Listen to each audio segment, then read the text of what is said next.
to lecture 13 of network security and cryptography. So today we are going to discuss about Feistel cipher structure. Then we are going to discuss about design features of Feistel cipher structure. So let's begin. So first of all, we are going to discuss what is Feistel cipher structure. So ये मैंने एक basic definition लिखी है कि Feistel cipher structure जो हमारा तरीका है that is basically used in symmetric encryption design. ठीक है, तो इसमें क्या होता है कि ऑफ कोर्स हम प्लेन टेक्स्ट को साइफर टेक्स्ट में कन्वर्ट करते हैं, ठीक है, and at the receiver end it is again decrypted to plain text. तो फाइस्टल साइफर स्ट्रक्चर एक इंक्रिप्शन एल्गोरिदम ही है, बेसिकली इंक्रिप्शन परफॉर्म करते हैं ताकि और कितनी ज़्यादा सिक्योरिटी हम प्रोवाइड कर सकते हैं अपने साइफर टेक्स्ट को ऑब्टेन करने में। और इसमें हम कोशिश करते हैं कि हमारे फाइस्टल साइफर स्ट्रक्चर में दो प्रॉपर्टीज हों, कन्फ्यूजन एंड डिफ्यूजन प्रॉपर्टीज, ठीक है। ये बेसिकली इसमें सब्स्टिट्यूशन और परम्यूटेशन परफॉर्म किए जाते हैं ताकि हमारे साइफर टेक्स्ट में कन्फ्यूजन और डिफ्यूजन प्रॉपर्टीज हों, ठीक है। सो बेसिकली दिस इज, और इसके एग्जांपल्स हैं DES algorithm and AES also, ठीक है। तो ये एग्जांपल्स होते हैं हमारे फाइसल साइफर स्ट्रक्चर के। हम इसके डिजाइन फीचर्स भी देखेंगे। So first of all let's see Feistel cipher structure होता क्या है एंड कैसे मतलब हम इसको इमेजिन कर सकते हैं। So this is Feistel cipher structure. ये रिसीवर एंड है, this is the receiver and this is the, sorry, this is sender, this is sender and this is receiver end, ठीक है। तो होता क्या है कि हमारे पास प्लेन टेक्स्ट होता है which is a 64 bit information, ठीक है। तो प्लेन टेक्स्ट सबसे पहले आर्ट इनिशियल हमारे पास प्लेन टेक्स्ट होता है 64 बिट का, ठीक है। Let me write 64 bit. इन 64 बिट्स को दो पार्ट्स में डिवाइड कर दिया जाता है, left hand side and right hand side में, विच इज 32 बिट, ठीक है। एक लेफ्ट हैंड साइड हो जाती है और एक राइट हैंड साइड हो जाती है। तो अब इस राइट हैंड साइड में क्या होता है, हमारे पास एक राउंड फंक्शन परफॉर्म किया जाता है जिसमें परम्यूटेशन और सब्स्टिट्यूशन प्रॉपर्टीज होते हैं with the help of a की। जो हमारे पास की होता है, हर राउंड के लिए डिफरेंट की होती है and in total Feistel cipher structure में हमारे पास टोटल 16 राउंड्स परफॉर्म किए जाते हैं, ठीक है, 16। सो हर राउंड की अपनी एक की होती है जो हमें इस एल्गोरिदम में यूनिकनेस लेके आती है। इस फंक्शन को अप्लाई किया जाता है at the right hand side और उसके बाद जो उसकी वैल्यू आती है उन 32 बिट्स को जोर ऑपरेशन परफॉर्म करवाया जाता है लेफ्ट हैंड साइड का to obtain the right hand side of the next round. आप यहाँ पे देख सकते हैं इधर। तो ये हमारे पास राइट हैंड साइड है, let me mark it for you. पहले हम बाकी चीजें मैं इरेज कर देती हूँ ताकि आप क्लियरली समझ में आए। तो ये मेरी राइट हैंड साइड है यहाँ पे, ओके। इस राइट हैंड साइड पे हमारे पास ये फंक्शन हमने लगाया है यहाँ पे, ओके। तो ये फंक्शन हमने अप्लाई किया with the help of the key, और हर एक राउंड की अपनी एक की होगी। विद द हेल्प ऑफ की जनरेटर हमारे पास एक सुपर की होती है, ओके, जिसको आप के मान लीजिए, जो सब कीज जनरेट करती है, K1 K2, ये सब की हर एक राउंड के लिए डिफरेंट होगी, ठीक है।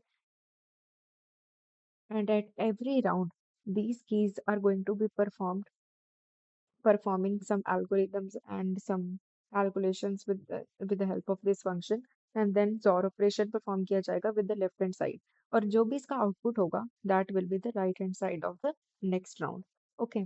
देन उसके बाद ये हर ऑपरेशन जो है हर एक राउंड में परफॉर्म किए जाते हैं, और एट लास्ट जब हमारे पास 16 राउंड्स कंप्लीट हो जाते हैं तब क्या होता है कि हम स्वैप ऑपरेशन परफॉर्म कर देते हैं, ओके। स्वैप ऑपरेशन परफॉर्म कर देते हैं to obtain the cipher text. इसमें हमारे पास क्या होता है कि ये जो हमारा साइफर टेक्स्ट है उसमें कंफ्यूजन और डिफ्यूजन प्रॉपर्टीज ऑब्टेन की जाती हैं, ठीक है। So let's understand what are confusion and diffusion properties. तो जो हमारी कंफ्यूजन प्रॉपर्टी होती है that is basically a relationship between the encryption key and the cipher key. मतलब वो रिलेशनशिप कॉम्प्लेक्स होना चाहिए, मतलब कि प्लेन टेक्स्ट से साइफर टेक्स्ट का जो बीच में रिलेशन है वो कॉम्प्लेक्स होना चाहिए, ठीक है।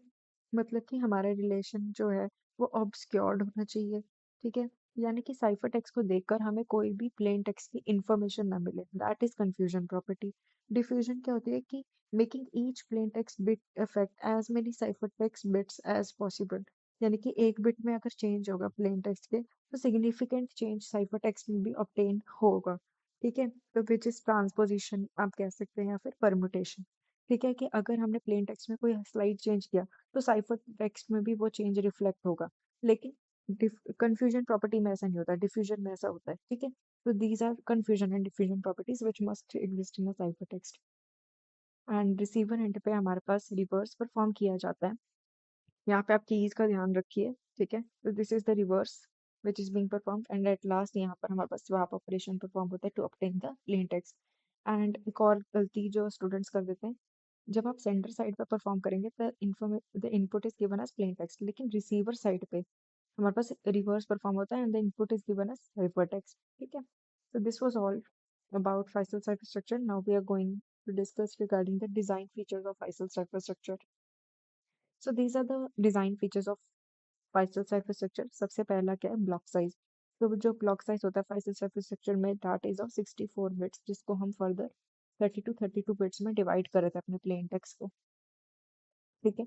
ब्लॉक साइज हम ज़्यादा लार्ज भी नहीं लेते, ठीक है, एंड वेरी स्मॉल भी नहीं लेंगे, क्योंकि स्मॉल लेंगे तो वो hacker easily 2 raised to power m की परम्यूटेशन परफॉर्म करके इजीली डिटेक्ट कर सकता है पैटर्न को। और ब्लॉक साइज काफ़ी ज़्यादा लार्ज भी नहीं लेते बिकॉज कंप्यूटेशन स्लो हो जाती है, that's why we take it as multiples of it, ठीक है। And then we are having the key size. तो की साइज यूजुअली जो होता है हमारा 56 बिट्स का होता है,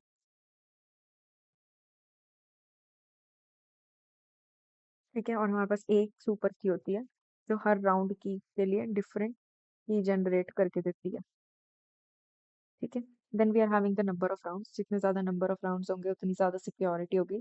तो इन फाइव structure we are having total 16 rounds, ठीक है। Then we are having a sub key generator algorithm which generates the keys for the further rounds. And then we are having ease of analysis. Ease of analysis का simple meaning क्या है कि हमारे पास हमारे algorithm में इतना complex होना चाहिए कि हमारे प्लेन टेक्स्ट से जब हम उसको साइफर टेक्स्ट में कन्वर्ट कर रहे हैं तो वो इजीली कोई ऐसा पैटर्न ना हो जो इजीली डिटेक्ट हो जाए, ठीक है। ईज ऑफ एनालिसिस नहीं होना चाहिए था, ठीक है, कि हमारा एल्गोरिदम कॉम्प्लेक्स होगा तभी हमारी सिक्योरिटी ज़्यादा होगी, ठीक है। तो as complex is the algorithm, as more the we will get the security. Then we are having faster encryption and decryption. Of course कि जो भी हम एल्गोरिदम परफॉर्म करें वो कॉम्प्लेक्स तो है लेकिन वो फास्ट भी होना चाहिए, ऐसा ना हो कि हमारा प्रोसेस स्लो ही रह जाए। Then we are having round function. हर एक राउंड के लिए हम की के साथ एक राउंड फंक्शन हमेशा यूज करते हैं, ठीक है, ताकि हम न्यू राउंड के लिए जो लेफ्ट हैंड साइड और राइट हैंड साइड ऑब्टेन कर रहे हैं उनका पैटर्न अलग हो, ठीक है। सो this is the importance of round function. So thank you, that was all for this video.